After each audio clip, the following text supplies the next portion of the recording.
Here we go. Let's make it a good day. We do it our own way. Let's make it a good day. Oh, no matter what they say. Oh, yeah. Good morning, Lakeville. Good morning, Plymouth. And good morning to you. Welcome to the Jason Show. I'm Jace. Please say hello to my sidekick sister from another mister and Burger King's Employee of the Month. She's my favorite Whopper, Kendall Martin. I'm plant-based Whopper. How you doing? I feel great. Happy Tuesday. Happy Tuesday to you. You look great. Thanks. You look Pink beautiful. for fun. Yes, you look beautiful per usual. Oh, thanks, Jason. How are you today? I am, finest frog here. Thank you for asking. Two things. First, right off the bat, it's Teacher's Day. Teacher's Day. And I know, let me tell you, as they sang in Toy Story, you have a friend in me. I know it's really hard to be a teacher nowadays. Everybody's yelling at you.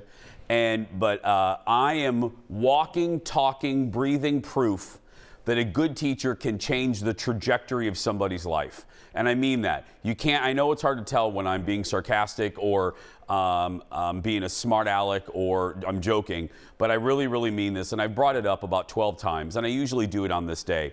But without a doubt, there's a woman, my third grade teacher, Mrs. Freeze, who I'm blessed. She's still with us. She lives in, I believe, Florida. I still talk to her on Facebook. Without Mrs. Freeze, I quite literally wouldn't be sitting here. That's not hyperbole. You can draw a direct line between Mrs. Freeze and sitting right here because she recognized two things. She recognized that I needed protecting from bullies, so she let me hang in her classroom during recess so I wouldn't get beat up. And then she recognized that I didn't like sports and typical boy things, so she let me do a little play, The Wizard of Oz. And I've talked about that a bazillion times. So I'll keep this brief. Thank you, Mrs. Freeze. I love you. I owe you literally everything. So there we go. Now, number two. Speaking of this show, I love PR people. I'm married to one. I have friends that are PR people. But I've been collecting these, I need to do a public service announcement to PR people. May I do that? Please. The floor is literally yours. Thank you. Quite literally, right there, yeah. Thank you, Leo. Hey, PR people. Probably you should watch the show before you pitch the show ideas. Because just in the last week, and I've kept track of this, I have my list right here. I have gotten pitches for this show, okay, on the following topics, and I'm not making this up. Are you ready for this? I'm so ready. Menopause. Oh, one. Affirmative action. Oh, okay. Penile implants. Is that? I didn't get that one. That was just to you. It's just to me. Okay. That one we might cover. Anyway, food safety. Okay. Oh. Foot care. Oh, can we get that one though? No. Okay. And finally, and this is my favorite, this was quite literally the subject line of the email, are fluorescent lights killing us? TED Talk. We don't do any of those. Have you watched this? This is basically Pee-wee's Playhouse. We don't do anything important. What? Jerry. Yeah, Jerry. Mecca lecca hi, mecca hiney ho. We don't do any of that. Like today, Kendall's turning into a gardener just to make you laugh. We just do goofy stuff. So please, for the love of your fingers, save yourself an email. We're not going to cover any of this. Penile implants, maybe, but the rest of that, no. You can thank us later. I love when I can make the crew laugh. I didn't know all it took was penile implants, and I can make the crew laugh. Who would have thunk it? Who would have thunk it? Anyway, right now, Ted's booking someone for that segment. Coming to a show near you on That's Tuesday. Right. I'll wait till the audience is here. Can you imagine their faces? Coming up next, Anyway, let's get started. Time for the hot dish. Roll it. What? Did he just say penile? I know, seriously, I would love to see the audience's reaction. What show am I on? Hey, the world changed overnight. That's not hyperbole, and we're not talking about what you think we're talking about. We knew it was coming, but it still took our breath away. Lady Gaga dropped her new single. It's called Hold My Hand, and it's from the Top Gun Maverick soundtrack. Here's a little bit of it.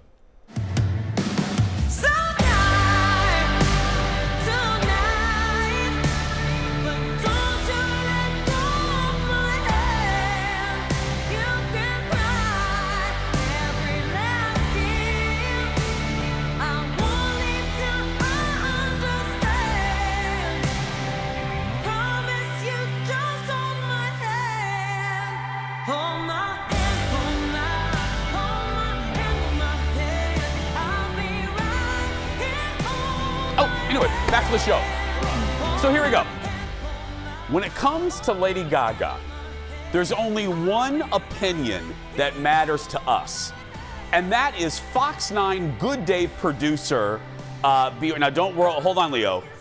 His real name is Bjorn. What's his last name? Saderback. I just call him BB. Baby Bjorn, my little baby BB. BB. I have a variety. I love this boy. He loves Lady Gaga more than anybody on the planet Earth. So we thought it would be fun for photographer Eric to put a camera on his head and shoot him watching, the movie for the first time. It is a Jason Show exclusive.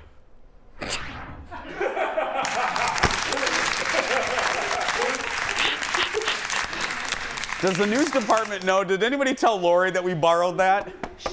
We're going to get a strongly worded email from executive producer Lori Lees Fisher. Senior executive producer. We obtained video of BB listening to the new song for the first time. I haven't seen this yet. Look. I'm ready. About to press play on Lady Gaga's first new song in 2 years.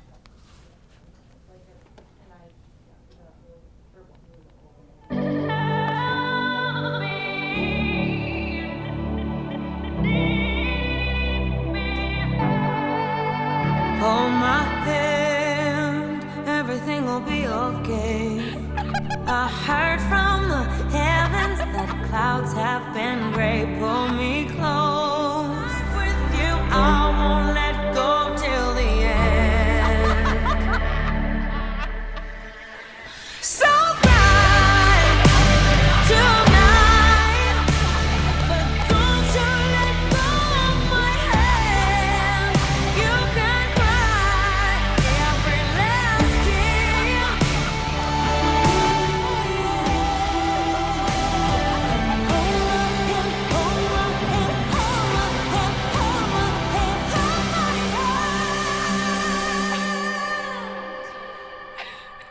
I heard from the heavens.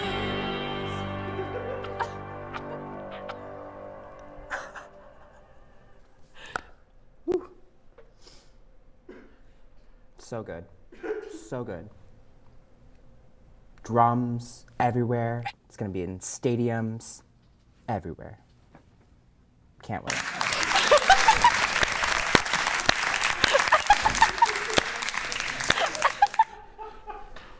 Drums everywhere. Stadiums. Thousands of homosexuals. The new mating call. It is for BB. It's like the mothership calling him home. Did you see his face? It was like me as a kid at a Chinese buffet. Oh, gosh. Oh, that was... Nothing else we do today is going to be better than BB. I walked by this morning, just happened to walk by God. when executive producer Jeff was asking Eric, hey, I know you're busy, but can you film Bjorn's reaction? And he goes, oh yeah, I should have a minute. And Bjorn just goes, I've been waiting for 6 hours. Yeah. And then producer Ted had the other best quote. BB sits here and our offices are right here. And Ted goes like this. Ted, and Ted's like a dude. He's not a man's man. He doesn't chop wood or anything, but he's a dude. And this was Ted. Hey, Bjorn, is that a power ballad? Yes, Ted. Next in the dish, it was the biggest night in fashion where all the A-listers got dolled up for charity. Stars walked the red carpet at the Met Gala. This year's theme was gilded glamour and white tie. Not everyone got that memo, though. Anyway, it raises money for the Metropolitan Museum of Art's Costume Institute. Kim K wore the exact dress, look at that Marilyn Monroe wore when she sang Happy Birthday to JFK. She borrowed it from Ripley's Believe It or Not in Orlando. There was literally a box at the bottom of the stairs that she went in to change into a replica. Isn't that crazy? Another one, yeah, look at that. Wow. There were some good hits. There were some misses. Sebastian Stan wore like a pink jumpsuit. Don't know what that was about. I liked Lizzo. Lizzo looked good. I love Blake Lively. She wins every year for me. Explain to the people really quickly what she did. So she had, because we can't afford the photos. I know. You kind of saw her in that video. She had a reddish looking dress on, and then it changed into blue, and the big skirt and came out. And at first I was like, is this a Cinderella spin? You know, the dress changes colors. No, she was Lady Liberty oxidizing. What? The crew thought that was real funny. You got real excited about oxidizing. I think that's what you went like this. You're like, it changed from blue to gold, oxidizing. Excuse me, Blake is queen when it comes to that gala. Okay. Kim was also queen though. Oh my God, that outfit. She lost 16 pounds in 3 weeks to wear that thing. A lot of queens in this first block. Just a lot of queens. So many queens. We'll be right back. Back in a moment, everybody. Coming up next, a new trailer has people talking, and it has nothing to do with the plot of the movie. Let me just say this. Harry Styles. Yep, a look at... Boys and their toys. At least we know they're getting work done. Don't worry, darling. Just ahead. Then, Kendall is bringing back her side hustles. Oh, it's one of the simple jobs here.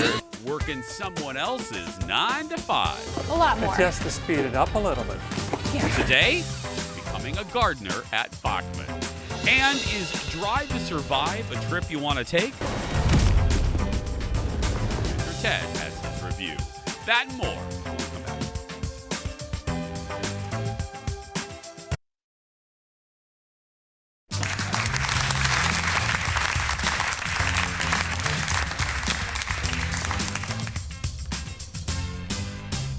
Oxidize.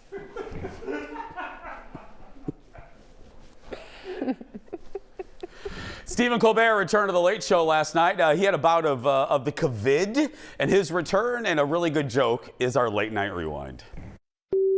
Now,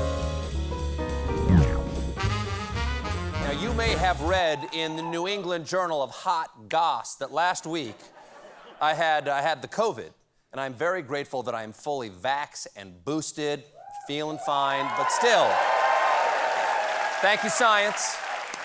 Thank you, science. But still, I gotta say, COVID is no fun. The first 3 days sucked. And by day 6, I was testing negative, and now on day 12, I'm back with a serious head cold, so go figure. Unfortunately, not all is well in the kingdom of late night. My friend, Jimmy Kimmel, just announced that he has COVID now. Yeah, he says he's feeling fine. He's fully vaxxed and boosted as well, but still, this is a broadcast emergency. TV is down a Jimmy. Which is why right now, as the host of The Late Show, I am calling on President Biden to open America's strategic Jimmy reserve. Carter, Buffett, J.J. Walker, Neutron. Open up the strategic reserve. I laughed. I was watching that monologue in the bathroom this morning. I almost spit out my little toothpaste. I love the little graphic too. You know what today is, Kendall? What? Today is the 31st anniversary of the final episode of Dallas. I thought this was more exciting than that. Nope. Oh, okay. Nope. You can't get much more. Yeah, today, right now, May 3rd, 1991, my show ended with one of the worst series finales ever. How do you plan to celebrate? By not watching it. Oh. I hate that finale. Okay. I'm sorry. If you heard that noise, it's our executive producer, Jeff. Things are falling off him. It's like an umbilical cord. It's seriously. Cords are falling off. I think his back brace fell off. It broke again. Anyway, I remember watching it. My cousin was graduating college. and I didn't trust the VCR to tape it, so I didn't go to the graduation dinner. I stayed back at the hotel, which was probably rude, but I was a selfish teenager. That a boy. Yeah, but I didn't trust the VCR. Well, back then, if you missed it, you missed it. You missed it. Yeah. Next on the dish, Harry Styles and Florence, is it Pugh? Pugh? Play a young couple living in a seemingly perfect community, but it's not all it's cracked up to be. That's the premise. You got to come back to the TV because this is real visual. That's the premise for a new movie called Don't Worry, Darling, and the trailer was just released. Look at this. All of you wives. We men, we ask a lot. Can't you see? We ask for strength, food at home, a house cleaned, With you all the time. and discretion above all else. Boys and their toys. At least we know they're getting work done. Welcome to the Victory Project. We're all here because we believe in the mission. What are we doing? Changing the world. What are we doing? Changing the world. That's right. What do you think they're really doing out there? What do you mean? The one thing they ask of us is to stay here. Where it's safe. Harry's, you saw Mr. Styles in there. Harry's new girlfriend, Olivia Wilde, is also a star of the movie. And hey, she directed it as well. Don't.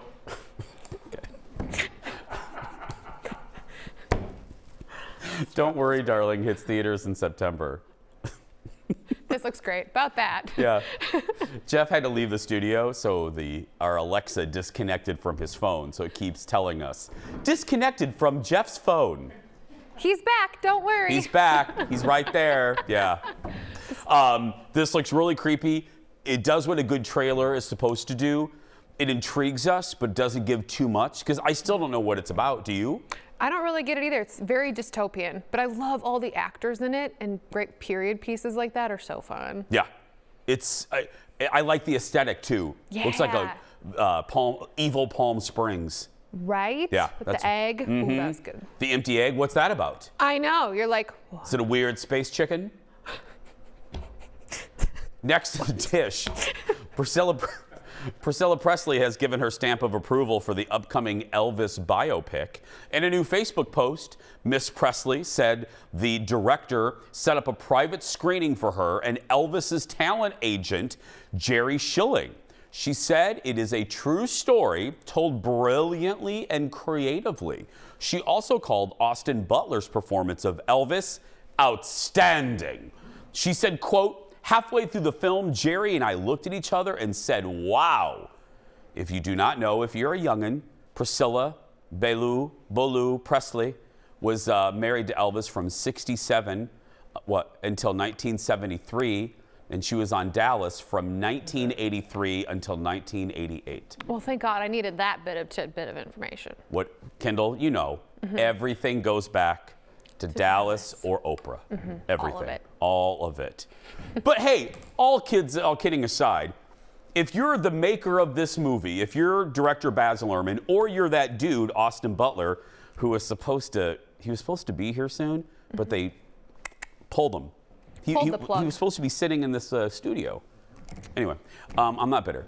But if you're him, and Priscilla Presley tells you did a good job, forget the critics. I know. I wouldn't read one critic review. Right? It's just if Priscilla likes you, done. And they walked at least the red carpet together at the Met Gala last night, and it was so cool and also like eerie because he puts the swag on like Elvis. Yeah. And she's Priscilla and it's cool. Yeah. Photos. I love it. And I'm really happy for Priscilla because she was very open. Some weird doctor did a bad lip job on her like years and years ago. And it's starting to settle and look really good. She was very embarrassed about it. When we met her a couple years ago at the Grand Casino, she was very demure and very quiet and I think that's part of it. She was embarrassed, but she's looking real good. I'm like terrified of that. I never say never. I'll probably have something done someday, but I haven't because I'm so scared that would happen to me. Oh, It's so funny we brought this up. I was talking to somebody that had silicone in their lips. Yeah? And the silicone is drooping. Like right here, they have little bat wings right here because it starts to settle after a while. So I'm really worried that's going to happen to my butt implants. Got to get back to Brazil, get those things lifted. That's right. Got to go back to that creepy Red Roof Inn I got it at. Yeah. Next in the dish. It may have taken 8 or 9 movies, but finally the wheels are coming off the Fast and Furious franchise, and it makes me happy. That means it's time to dust off the drama horn. Oh, no, she didn't. This time it's, oh no, he didn't. The director of Fast 10 has quit, and the blame is being placed squarely on Vin Diesel's little shiny head. Justin Lin, the director, shocked Hollywood when he dropped out of the movie, and according to the New York Daily News, he had enough of Vin Diesel. Yep. Vin shows up late to the set. He doesn't know his lines. He shows up out of shape. And to prove how miserable it was, the director walked away from a payday of $10 to $20 million. Remember, The Rock quit the franchise 5 years ago after a rift with Vin. I love this. I'm sorry. I don't like, you know me, I don't want to stomp on failure, but this makes me real happy. Well, I mean, they've been super, super successful, so I feel like it's okay to say a little something, Yeah, you know? their ego can be taken down. Look, we're not punching down. It's Vin Diesel, and I don't think they really care what I think of them. I do not like this franchise. I've always heard that about Vin. I like that it's public because maybe it'll teach them, take it down a notch. You can't treat people like that. You can't treat people like that. No. It costs nothing to be nice.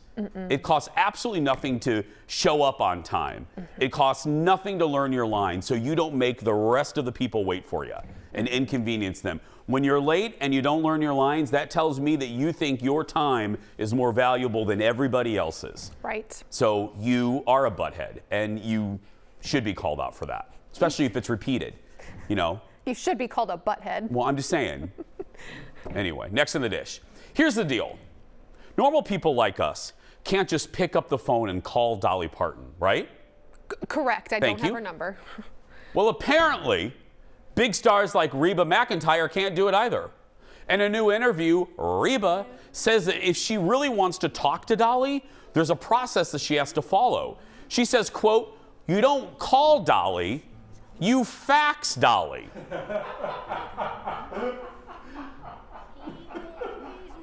She even asked Kenny Rogers for her number once, and he said, "Nope, you fax her." Her granddaughter Miley Cyrus confirmed this several years ago. When Dolly tried to get her in her Christmas album, Miley didn't get the message because Miley doesn't own a fax machine.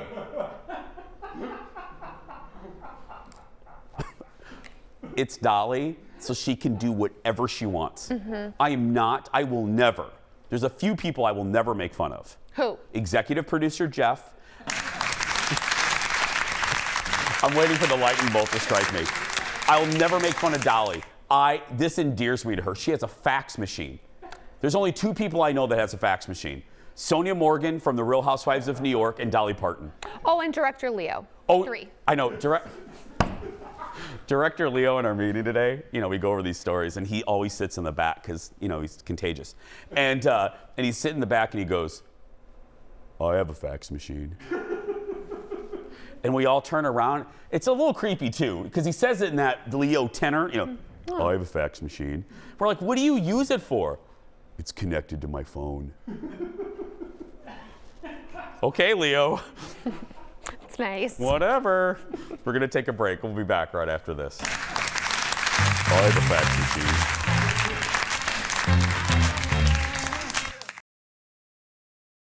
Let's make it a good day. We do it our own way. Let's make it a good day. Oh, no matter what they say. Oh, yeah, yeah. Hey, congratulations to our buddies, the boys of Yam House. They performed at the 5th Street Entry, part of First Ave last night. 7th Street, what did I say, 5th Street? I'm sorry, I was just so excited by the copperization that Kendall was talking about earlier. Oxidate, whatever. Welcome back to the Jason Show. It's a busy time at greenhouses across the country as they prepare for Mother's Day and the gardening season, if it ever comes. Kendall loves to garden, but does she have what it takes to actually work at a nursery? Specifically, Bachman's here in the Twin Cities in Minnesota. It's time to find out with the return of Kendall Tries Your 9 to 5. Kendall, this is one of our production lines. One person on the line will set all these pots the whole day and put them down the line where they eventually go through a filler. And how many of these am I doing today? 10,000 maybe? I need to go a little faster if I'm doing 10,000? Yes. Okay. Gosh, you're like 10 times faster than Oh, it's one of the simple jobs here. As long as the pot is upright, I think we're okay. We're good to go. Yeah. There's a lot more. It's just to speed it up a little bit. Yeah. I didn't get 10,000. I got like 23, but that's okay. So they go through this, Go through the fill machine, and then we get to hear it. and here's where they get planted. Pull them out of there, put them in a hole, and then just tighten it up a little bit. You sure I shouldn't do that job? So do that later, yeah. So that's the labeling. Put a little hole, stick it in there. Little hole, stick it in there. Little hole, stick it in there. Okay. Yeah. Okay. Okay. Oh, okay, okay. Oh, shoot. So this little tiny guy is gonna get even like that much bigger? Oh yeah. That's amazing. How many of these are we doing? We're doing 10,000 today. Cool. Hi. Sorry, I'm slow. Very slow. We're doing I don't know if you can call this a race. 1, 2, 3. 1, Eric. 3. Oh my God. 4. I'm so sorry. I'm sorry. I'm so terrible at this. Okay, I love this super soaker. This is how they get watered though and get nice and ready to go, right? Yeah. So here they get watered in, and from there on we put them on a cart. This is the gas pedal. That's the brake. Now be careful. Okay. Everybody's out of the You way. sound like my father. Be careful. 2 hands on the wheel. I want to thank the Academy. I'd like to thank Bachman's for this moment. Oh my goodness, don't screw up. I like driving Miss Daisy, but instead of a daisy, I have all the flowers. It's like a parade. It's like the worst parade. This place is huge. Do you have a map? Am I still going? Made it into the greenhouse. This is like the growing stage. This is where it all grows and gets bigger, and eventually we move it out and sell it out to the stores.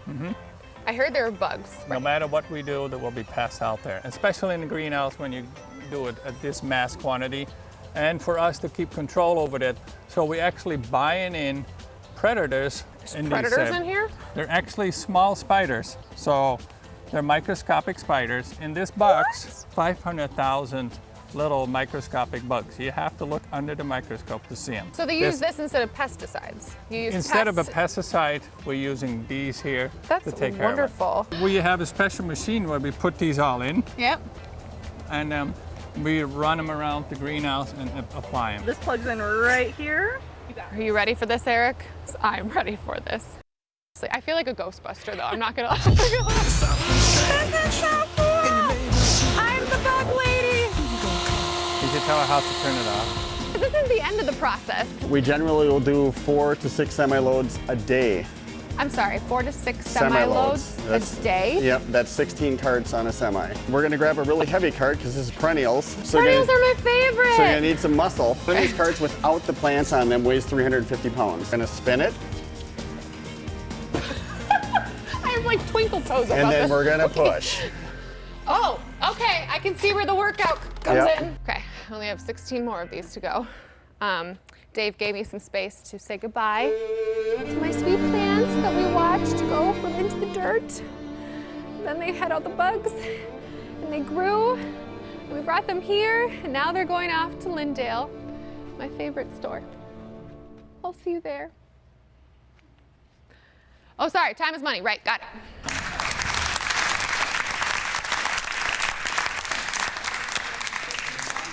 Rumor has it you got yelled at. I was not very good at it. Yeah. Yeah. Time is money. We were in the meeting, the same one where Leo revealed he had a creepy fax machine. And Kendall, we were talking about the story, and Kendall goes, I got yelled at by Bachman's. I was not very good. What, you dropped something? Kept dropping things. It's like, okay. Because it was slowing down the line. I was like, I'm sorry. This is a very serious job. I'm trying. I know. I was not very TV efficient. girl. As you saw, compared to the lovely lady I was next to, she started lapping me.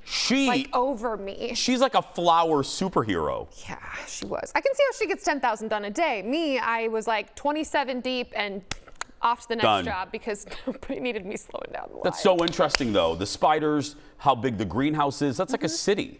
Yeah, it was really, really cool once you go out to the actual grow range, which isn't like open to the public. Yeah. But it really is. When I was driving that cart, I was like, okay, I need to stop because I actually don't know where I'm going. And if I get lost. I'm actually You're going to get yelled at again. Well, I'll just be actually lost with a ton of flowers behind me. If you have a job that you think Kendall would be great at or would be funny at, preferably, go ahead and send us a DM on our Facebook or Instagram, and we'll get back to you, and we'll send Kendall to do your job for you. That's right. We're going to take a break. We'll be back right after this. You should be a dog groomer for a day. That'd be fun.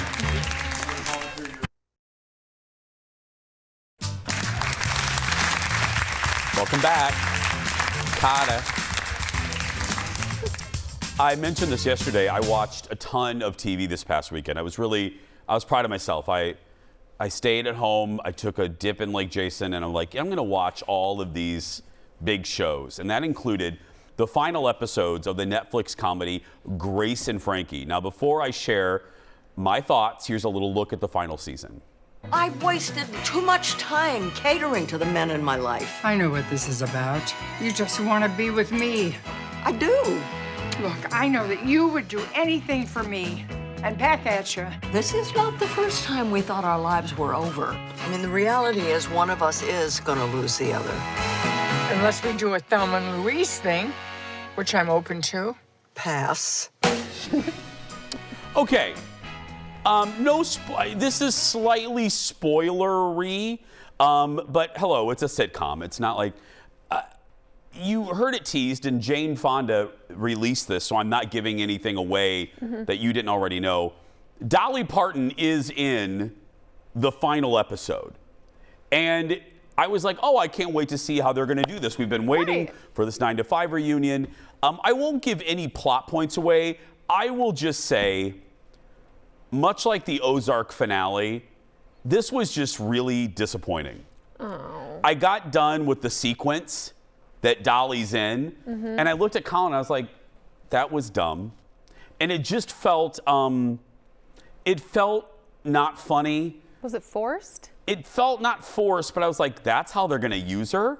And it was very quick, and I don't know if they shot it on green screen or something, but Dolly looked weird, and it just didn't, you would expect when you see those three together, you would expect some emotion.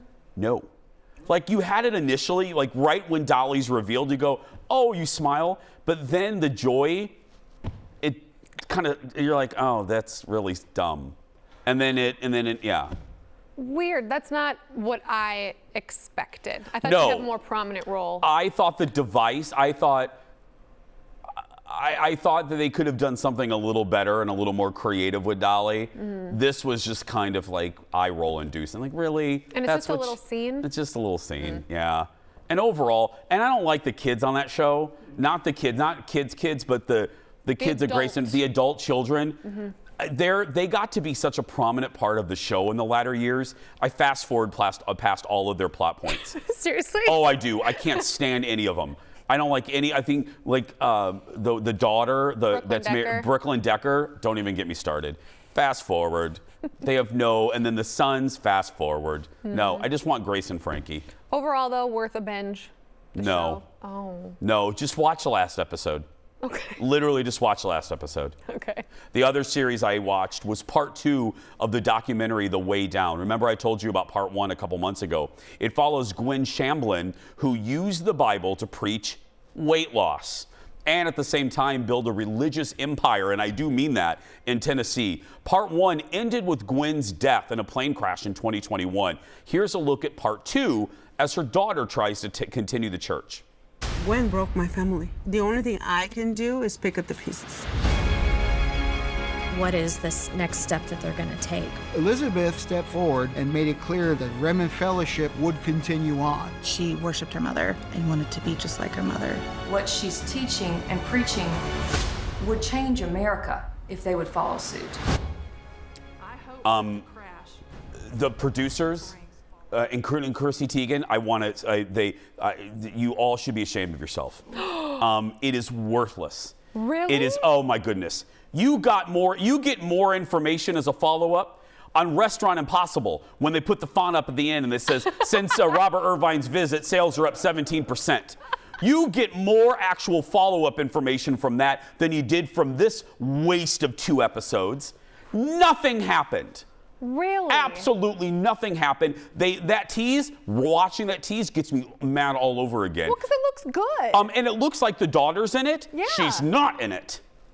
It's worthless. All they do is pull more people that have been victimized by the church. Guess what? We heard from people in season 1. We know it's a bad place. Right. We're very aware. We are very aware that something hinky's going on there.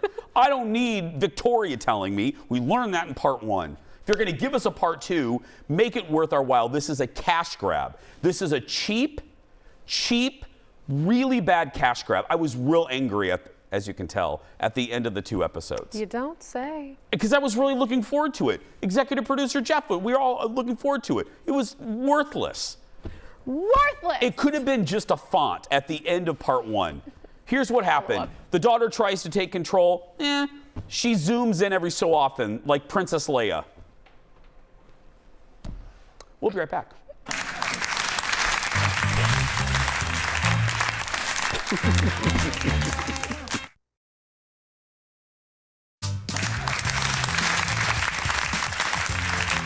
Welcome back. The world of Formula One comes to the United States this weekend for the Miami Grand Prix. And because we're huge Formula One fans here at the Jason Show, we thought it was a perfect time to talk about the new season of Drive to Survive. Look. This is a season like no other. Unbelievable start from Hamilton. It's just insane. Oh, they've touched! Verstappen is into the lead. Come on! Formula One is brutal. It can get tough. It can get ugly. What a race! Amazing! You can be the hero today, but forgotten tomorrow. Everybody's different, but the best ones can step up.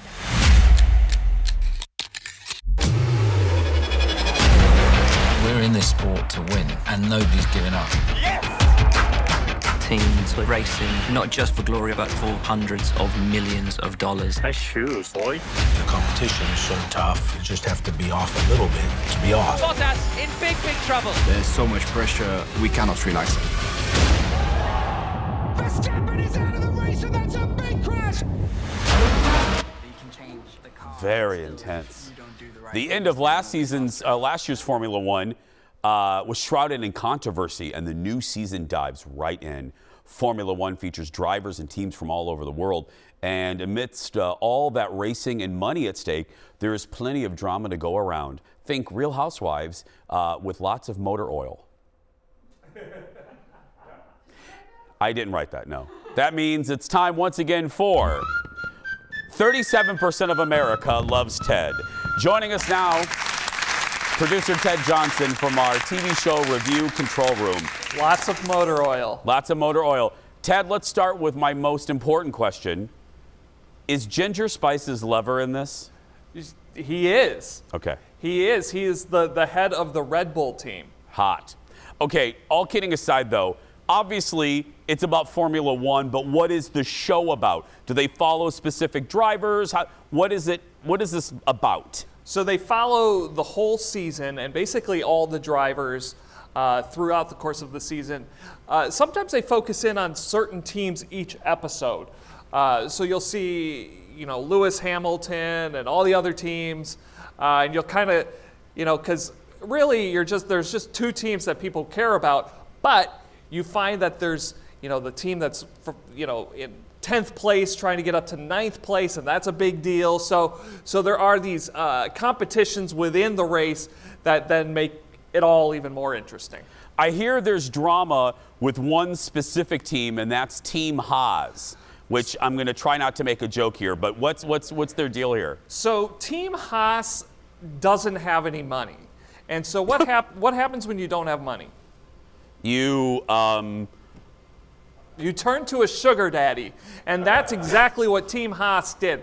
They turned to this Russian oligarch, and so that's him right there in the back. He is Vladimir Putin's best friend. And so then the guy was like, I will give you millions and millions of dollars, but then you have to have my son as the race car driver.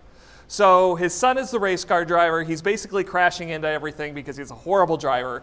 And so this is all going on. Meanwhile, at the start of this year, Team Haas then takes the check from him and then cuts bait and says you can't be on Formula One anymore. Well, the two best drivers, so we got Lewis Hamilton and then Max Verstappen. Is it? That is correct. So really, all anyone really cares about are these two guys, and it is personal because Max Verstappen, he tends to push the envelope. He drives a little too aggressive sometimes, and sometimes it's dangerous, like in this case where he lands on top of Lewis Hamilton. Oh, look at that.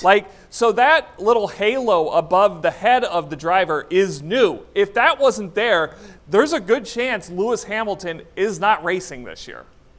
That looks like you parking in the Fox 9 parking lot. Very similar.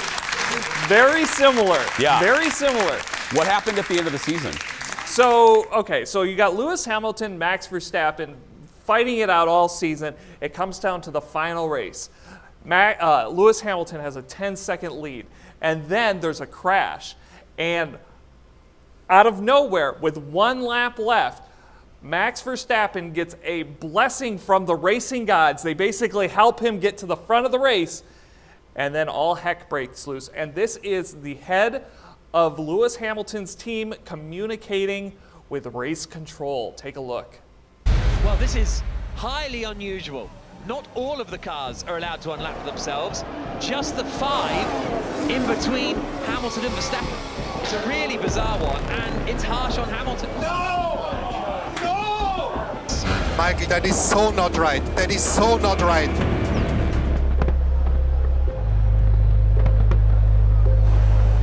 I didn't even see Max crossing the line. But my very reaction in that moment was, what just happened? Michael on race control. Go ahead, Toto.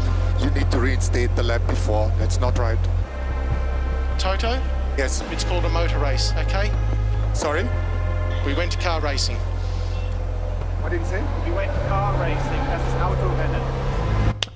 Wow. The death look. Okay, we don't have time for the last question, but I'll just quickly ask you, has Leo gotten any faxes in the control room fax machine since we started the show? No, everything is silent so far. No word from Dolly yet. Perfect. We'll keep an eye on that. There's Ted, everybody. You can watch that on Netflix. We'll be right back. Back in a moment.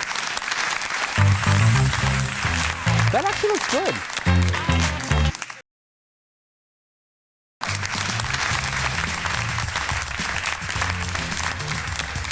It is time for the world's shortest segment.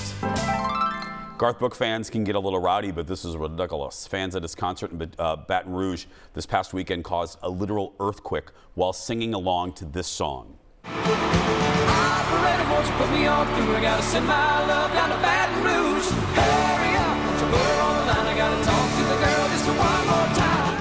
This is no joke. That's Garth calling Baton Rouge. During that song, more than 100,000 fans got so long, it registered on a seismograph on the LSU campus, causing a small earthquake. No joke. We'll be right back. Back in a moment. Isn't that nuts?